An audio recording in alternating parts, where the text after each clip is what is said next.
Hormuz প্রণালী স্বাভাবিক করতে মিত্রদের পাশে না পেয়ে ফেঁসে যাচ্ছেন যুক্তরাষ্ট্রের প্রেসিডেন্ট ডোনাল্ড ট্রাম্প। হতাশই হুমকি দিয়েছেন ন্যাটো মিত্রদের। বিশ্লেষকরা বলছেন, মুখ রক্ষা করতে ট্রাম্প ইরানে আরও বড় হামলা চালাতে পারেন। সেখানে রাশিয়া ও চীন কি প্রতিক্রিয়া দেখায় সেটাই এখন দেখার বিষয়। আর ইরানি বর্তমান শাসন ব্যবস্থা টিকে গেলে আরব দেশগুলোকে বড় পরিবর্তন আসতে পারে। আন্তর্জাতিক আদালতে দোষী সাব্যস্ত হতে পারেন ট্রাম্প। বিস্তারিত শাকির আরজু রিপোর্টে।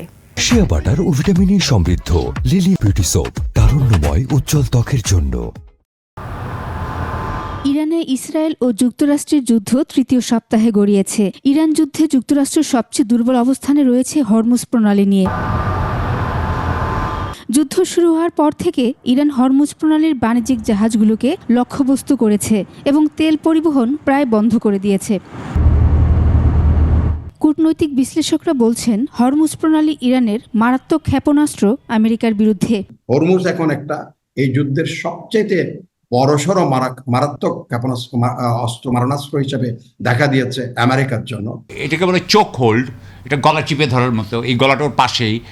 এইটা হচ্ছে তার সবচেয়ে বড় অ্যাডভান্টেজ, এবং এই অ্যাডভান্টেজ 40 বছরও কেউ সরাতে পারেনি, আগামী 40 বছরও সরাতে পারবেন। মুখ রক্ষা করতে ট্রাম্প ইরানে আরও বড় হামলা চালাতে পারেন বলে ধারণা এই কূটনৈতিক বিশ্লেষকের। ট্রাম্প হচ্ছে এই যে শো বয়, যেটাকে বলা হয় দেখানোর একটা স্বভাব আছে, যে আমি কি, I am the empire of the world, এই ধরনের এক ধরনের মনোবৃত্তি তার আছে।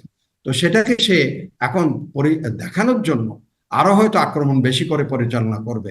তবে ইরান টিকে গেলে আরব দেশগুলোতে বড় পরিবর্তন আসবে বলছেন কূটনীতি ও নিরাপত্তা বিশ্লেষকরা। আমেরিকা যদি সত্যি সত্যি পর্যুদস্ত হয়, তাহলে আপনি একদিকে দেখছেন যে আমেরিকা পর্যুদস্ত হলো, ওইদিকে চীন উঠে আসছে, রাশিয়া উঠে আসছে। সাম্রাজ্যবাদ বলেন, যেটা 1492 সাল থেকে শুরু হয়েছে, যখন কলম্বাস আমেরিকাকে ধরা হয়, মডার্নিটির শুরু, সেখান থেকে এটার একটা পশ্চিমাটা এটা শেষ হয়ে আসছে। বিশ্লেষকরা বলছেন, ট্রাম্পের নৈতিকতা নেই। বিশ্বে একক ক্ষমতাধর হিসেবে তিনি যা খুশি করতে পারেন। তারপরও ইরানে 168 শিশু হত্যার দায় ট্রাম্পকে নিতে হতে পারে ভবিষ্যতে। হয়তো ভবিষ্যতে আমেরিকান আইন হয়তো এখনো পর্যন্ত নীরব। আমেরিকান কনসিয়েন্স যেটা আছে, বিবেক যেটা আছে, তারা তাদের বিবেকে এখনো আঘাত করছে না।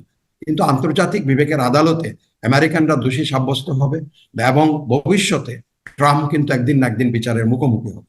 যুদ্ধে ভৌগোলিক অবস্থান অনুযায়ী ইরান একটি সুবিধাজনক অবস্থায় আছে। এছাড়া সমরাষ্ট্র ও চীন রাশিয়ার সমর্থন তো আছেই। বিশ্লেষকদের মতে, পরাশক্তি যুক্তরাষ্ট্র যুদ্ধ চালিয়ে যাবে না নতুন কৌশল আনবে তা দেখার বিষয়। শাকিরা আরজু, 21 টেলিভিশন, ঢাকা।